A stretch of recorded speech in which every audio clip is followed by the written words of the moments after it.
Il faut se calmer, ce n'est pas si grave. C'est avec humour que la Belgique observe l'introuvable coalition politique en France. Cela fait sourire et ça rappelle des souvenirs.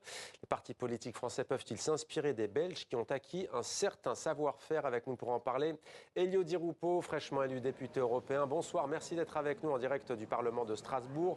Vous avez pris officiellement vos fonctions d'eurodéputé aujourd'hui. Vous étiez jusque-là ministre-président de Wallonie et vous avez été Premier ministre de Belgique de fin 2011 à fin 2014. Votre famille politique, on le précise, c'est le Parti socialiste belge francophone. Avec nous également Bernard Demonty, chef du service politique chez nos confrères du journal belge francophone Le Soir. C'est vous qui avez écrit cet article très remarqué après ces législatives françaises. Petit tutoriel des gouvernements de coalition à l'usage de nos amis français. Elio Di Rupo, première question. Elle est pour vous. Sur les 27 pays que compte l'Union européenne, sur les 27, il y en a 23 qui sont dirigés par des coalitions, à commencer par la Belgique, votre pays. Que vous inspire la situation politique en France? C'est une situation qui résulte d'un vote démocratique et je pense que nos amis français doivent accepter la diversité des opinions des citoyens et des citoyennes en France. Je sens simplement une absence d'habitude à la coalition, c'est-à-dire à l'acceptation qu'on puisse ne pas réaliser complètement et l'intégralité d'un programme, mais qu'il faille travailler avec d'autres formations politiques, concéder un certain nombre d'objectifs voulus initialement pour permettre une association et puis surtout faire en sorte qu'il y ait un gouvernement qui compte une majorité à l'Assemblée nationale. Mais pourquoi il n'y arrive pas, Elio Di Rupo, selon vous? Je pense que comment dirais-je, c'est une habitude, on le sent par rapport au président de la République française. Il y a une habitude qui s'est installée en France. On gagne, on a une option politique et on s'en tient à cette option politique. Mais aujourd'hui, il y a une question essentielle. Est-ce que oui ou non on veut pacifier la France et les Français? Oui ou non veut-on un gouvernement à minima stable?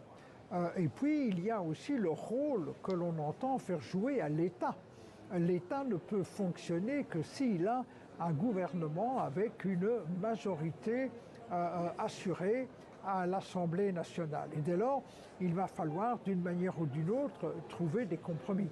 Et c'est vrai que nous, Belges, nous sommes habitués à cela. Nous savons, à l'entame, dès que l'on présente un programme électoral à nos électrices et nos électeurs, nous savons qu'il faudra à un moment donné concéder certaines parties, trouver des accommodements avec d'autres formations politiques. Alors, on va prendre la direction maintenant de Bruxelles. Bernard Demonty, alors vous avez commencé votre texte avec humour, hein, Française, Français, vous savez que quand la situation est délicate, vous pouvez compter sur vos amis belges, comme vous dites, et pas seulement quand il s'agit de mettre des autogols pour vous faire plaisir. Je précise que c'était en plein Euro de football. Un autogol, c'est un but contre son camp.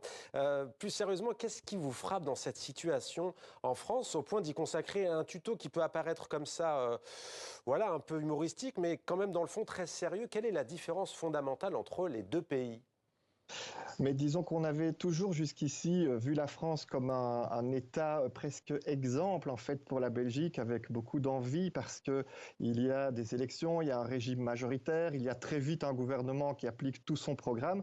En fait, c'est tout l'inverse de ce qui se passe en Belgique et souvent dans nos longues crises politiques, on se disait mais si seulement on avait un système aussi fluide, aussi bien huilé.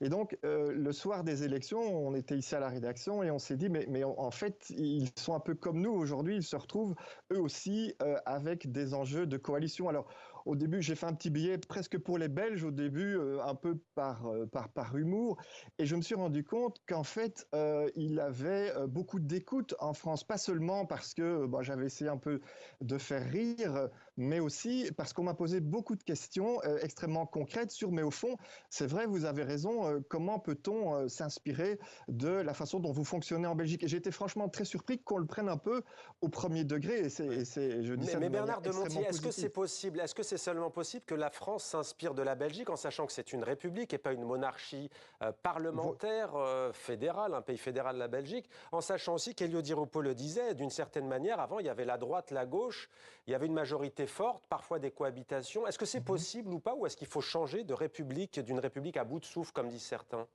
Ben, je pense en tout cas qu'il faut essayer dans le système actuel, et je pense que là, il y a très certainement des possibilités parce qu'effectivement, j'ai entendu dire, mais les Belges, vous ne pouvez pas nous donner des leçons, des conseils parce que vous avez un système proportionnel, ce sont des cultures politiques tout à fait différentes. Je ne suis pas tout à fait d'accord. Je pense qu'il y a quand même en Belgique des usages qui se sont imposés au fil des années. On a toute une technique, je veux dire, des coutumes qui se sont installées pour fonder des négociations. Et parmi, je pense qu'il y a quand même des conseils comme, par exemple, monsieur Elio Di Rupo le disait tout à l'heure, s'apaiser, essayer peut-être de trouver un arbitre dans un premier temps, une personne qui soit moins connotée politiquement. Alors chez nous, effectivement, vous le dites très bien, c'est une monarchie, c'est le roi qui joue ce rôle-là, mais je pense qu'il y a quand même peut-être moyen de transposer en essayant de sortir de la mêlée, de trouver quelqu'un, on le fait parfois en Belgique, notamment avec Elio Di Rupo, quelqu'un qui est un ancien Premier ministre, un sage, quelqu'un qui est président d'assemblée ou présidente d'assemblée.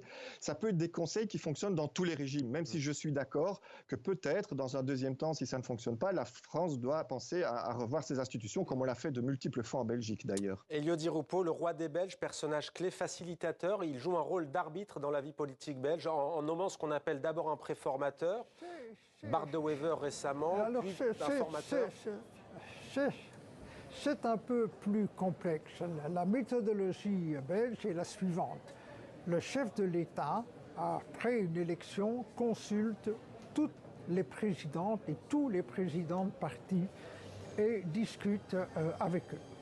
Et puis, dans un deuxième temps, comme vient de le dire M. Demonty, le chef de l'État désigne une ou deux personnes qui sont des informateurs, qui informent le chef de l'État, mais qui tentent de rapprocher les points de vue et essayent, tant bien que mal, de voir s'il n'y a pas moyen de trouver une coalition avec une majorité parlementaire.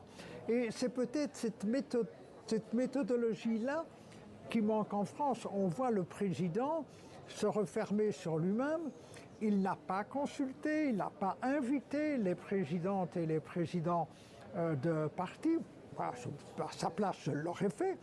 Et ne serait-ce que pour écouter, et puis aussi pour respecter l'ensemble des électeurs français, et puis alors désigner une ou deux personnes qui auraient tenté de trouver des compromis entre les formations politiques, voir comment rapprocher les points de vue, et écouter dans la plus grande des discrétions. Ce qui est aussi étonnant pour nous Belges, c'est que l'on voit dans les médias des déclarations de toute nature. Tout le monde se déclare quasiment Premier ministre. Or, ça, c'est la prérogative du président de la République, mais il ne peut pas le faire n'importe comment. Et je pense qu'il doit rechercher le moyen d'avoir un Premier ministre et un gouvernement avec une majorité à l'Assemblée nationale. Alors, je ne l'ai pas encore précisé, mais la Belgique, elle aussi, n'a pas de nouveau gouvernement depuis les élections fédérales, donc législatives du 9 juin, qui ont lieu le jour des élections européennes. Mais ce gouvernement sortant, 7 partis avec 4 grandes familles politiques surnommées Vivaldi,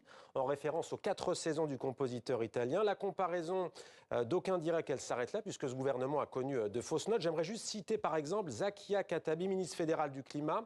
Là où ça a été le plus compliqué, c'est avec le collègue en charge de l'agriculture. Quelqu'un de droite à l'agriculture et une verte aux questions environnementales et climatiques, ce n'est pas simple. Voilà pour un exemple concret.